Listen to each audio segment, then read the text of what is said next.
സ്വകാര്യ ബസ്സുകൾ സംരക്ഷിക്കാൻ സർക്കാർ നടപടി സ്വീകരിക്കണമെന്ന് ബസ് ഓപ്പറേറ്റേഴ്സ് അസോസിയേഷൻ ആലപ്പുഴ ജില്ലാ കമ്മിറ്റി. സ്ത്രീകൾക്ക് KSRTCയിൽ യാതൊരു മാനദണ്ഡവുമില്ലാതെ ഫ്രീയായി യാത്ര ചെയ്യാവുന്ന പ്രിയദർശിനി പദ്ധതി മുഖ്യമന്ത്രി ഉദ്ഘാടനം ചെയ്തത് സംസ്ഥാനത്തെ സ്വകാര്യ ബസ്സുകളുടെ മരണമണി മുഴക്കിക്കൊണ്ടാണെന്ന് private bus operators association Alappuzha ജില്ലാ കമ്മിറ്റി ആരോപിച്ചു.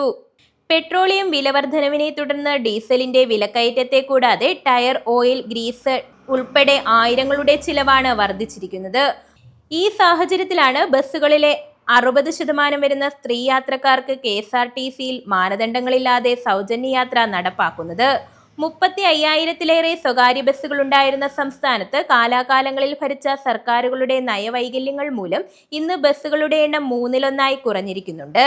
ലക്ഷത്തിലധികം തൊഴിലാളികൾക്ക് നേരിട്ടും അനുബന്ധമായി 10,000-കണക്കിന് പേർക്കും തൊഴിൽ നൽകിയിരുന്ന ഈ മേഖലയെ നശിപ്പിച്ചുകൊണ്ടാണ് 100-200 പേർക്ക് തൊഴിൽ നൽകുന്ന വമ്പൻ കമ്പനികളെ എല്ലാ നികുതി ഇളവുകളും നൽകി കേരളത്തിലേക്ക് ക്ഷണിച്ചുകൊണ്ടുവരാൻ സർക്കാർ ശ്രമിച്ചുകൊണ്ടിരിക്കുന്നതെന്നും അസോസിയേഷൻ ജില്ലാ കമ്മിറ്റി ആരോപിച്ചു. പ്രിയദർശിനി വനിതാ സൗജന്യ യാത്രാ പദ്ധതി കേരളത്തിലെ സ്വകാര്യ ബസ്സുകളുടെ മണി മുഴക്കിക്കൊണ്ടാണ് ഉദ്ഘാടനം ചെയ്യുന്നത്.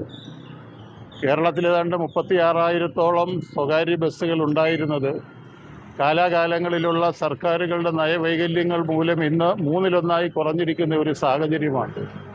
ഡീസലിന് വില വർദ്ധിച്ചതോടുകൂടി പെട്രോളിയം ഉൽപ്പന്നങ്ങൾ കൊണ്ടുള്ള റബ്ബർ, റെഡ് റബ്ബർ തുടങ്ങിയ എല്ലാ സാധനങ്ങൾക്കും വലിയ തോതിൽ വില വർദ്ധിച്ചു. ദൈനംദിനം 1000-ൽ പരം രൂപയുടെ ചിലവ് 1000-ൽ തന്നെ വർദ്ധിച്ച് വളരെ ബുദ്ധിമുട്ടിൽ കേരളത്തിലെ സ്വകാര്യ ബസ്സുകൾ മുമ്പോട്ട് പോകുമ്പോഴാണ് ഇരുട്ടടി പോലെ ഈ KSRTCയിൽ വനിതാ സംവരണം കൂടി നടപ്പാക്കിയിരിക്കുന്നത്. വനിതകൾക്ക് സൗജന്യ യാത്രയും കൂടി നടപ്പാക്കിയിരിക്കുന്നത്.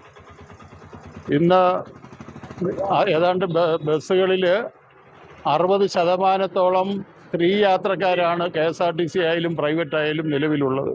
ആ KSRTCയിൽ ഫ്രീ യാത്ര എന്ന് പറയുമ്പോൾ പ്രൈവറ്റ് ബസ്സിൽ ഉള്ള യാത്രക്കാരിൽ നല്ലൊരു ശതമാനം ആളുകളും ഈ ഫ്രീ യാത്രയെ ആശ്രയിക്കും.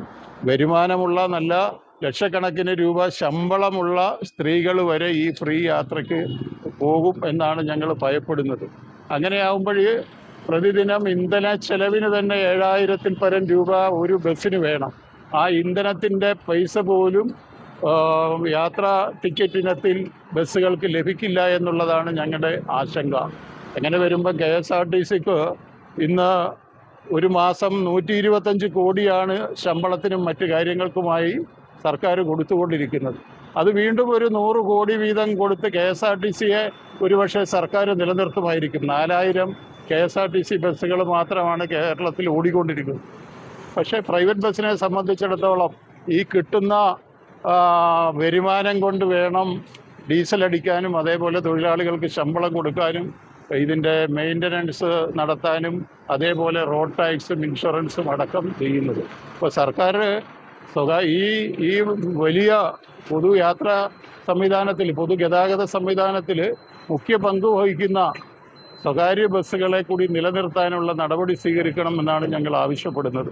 അത് നിലനിൽക്കണമെങ്കിൽ ഒന്നുകിൽ ഈ പ്രൈവറ്റ് ബസ്സും ജീവനക്കാരെയും കൂടി സർക്കാർ വാടകയ്ക്കെടുക്കണം, വാടക നൽകിക്കൊണ്ട് സർവീസ് നടത്തണം. അതല്ലെങ്കിൽ റോഡ് ടാക്സ് പൂർണ്ണമായി ഒഴിവാക്കുകയും അതേപോലെ തന്നെ സംസ്ഥാനത്തിനുള്ള ഡീസലിൻ്റെ നികുതി പൂർണ്ണമായും ഒഴിവാക്കിക്കൊണ്ട് റേഷൻ സംവിധാനത്തിൽ ബസ്സുകൾക്ക് ഡീസൽ തന്നുകൊണ്ടും ഈ വലിയ പ്രതിസന്ധിയെ മറികടക്കാൻ സംസ്ഥാനം തയ്യാറായില്ല എങ്കിൽ ഇപ്പോഴുള്ള ഈ 10,000-ൽ പരം ബസ്സുകൾ കൂടി ഇല്ലാതാകുന്ന ഒരു സാഹചര്യത്തിലേക്ക് പോകും എന്നാണ് സൂചിപ്പിക്കാനുള്ളത്.